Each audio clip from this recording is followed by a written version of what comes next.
20 past the hour now. Another key departure hitting the office of the Vice President, Kamala Harris. Symone Sanders is her main spokesperson and said to be one of her more trusted advisors. She's calling it quits after less than a year in that job. Former Trump Chief of Staff Reince Priebus knows about the wear and tear that can happen. However, Reince, good morning. Welcome back here. What's happening over there? Second big line departure, you could argue, in the last couple of weeks. Well, it's one thing to have a little White House drama that happens in every administration, but it's another thing when you're completely ineffective. And what's happening here is all the drama, all of the problems in public policy. You just talked about crime, but the border, inflation, supply chain, gas prices. Now COVID has got a new variant. The president said he was going to get it under control. He has not. And then you've got a VP that's unpopular. The bigger issue is this.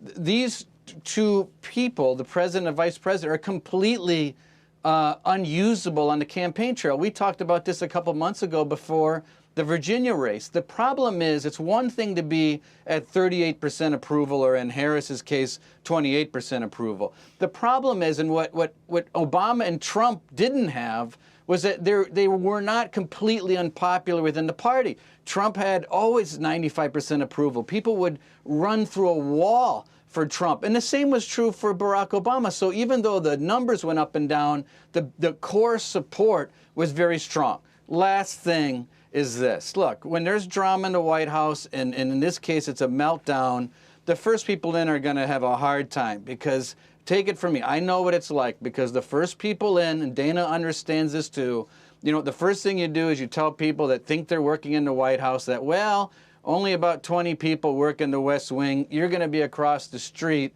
with 2,000 other people in the White House.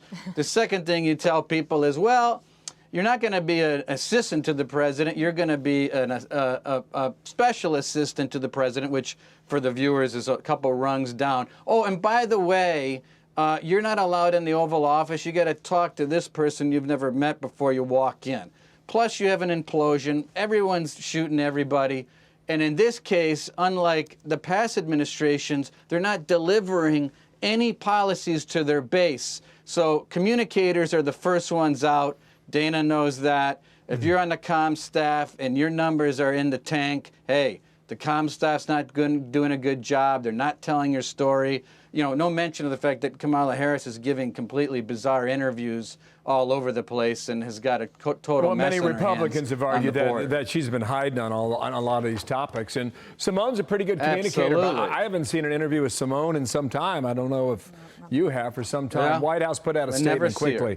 Symone has served honorably for 3 years, first as a valued member of the president's presidential campaign, that is a member of his transition team, now deputy assistant to the president, senior advisor, chief spokesperson to the vice president. At the end of this year, that is done. However, there is another topic to get to.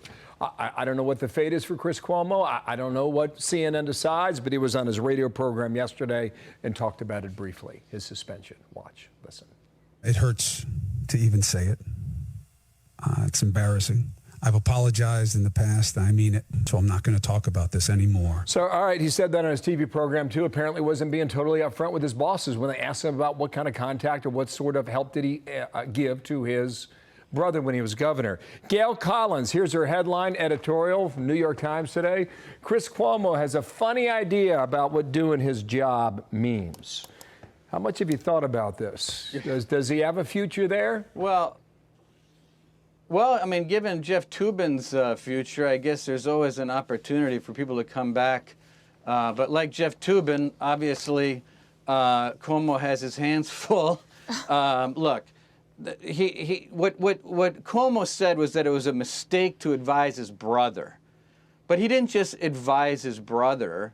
He was actually actively using his colleagues and his friends to help shape and manage the crisis. And that's the problem. It's a problem with all these guys, is that when they act holier than thou and they base their show on this, it's not even believable. It's like the all-star wrestling of ethics and, you know, and decency, you know, what they portray themselves as. You know, his entire 5-minute lead into the Don Lemon show is a discussion about decency and integrity.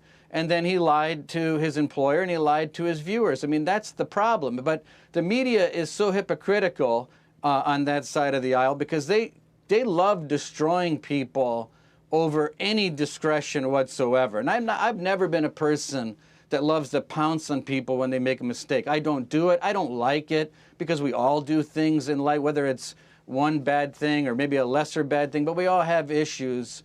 I don't like destroying people, but I don't like it and when the media is hypocritical and they put these people up as statues of ethics and they destroy other people for doing the same things, and then when it comes to their own people, they put them back on the air. That's the problem, and that's what people are sick and tired of. We'll see what decision they make in the end. Reince, nice to see you. Come back soon. Reince Priebus with us today. Thanks. Thank you, sir. Sure, Dana.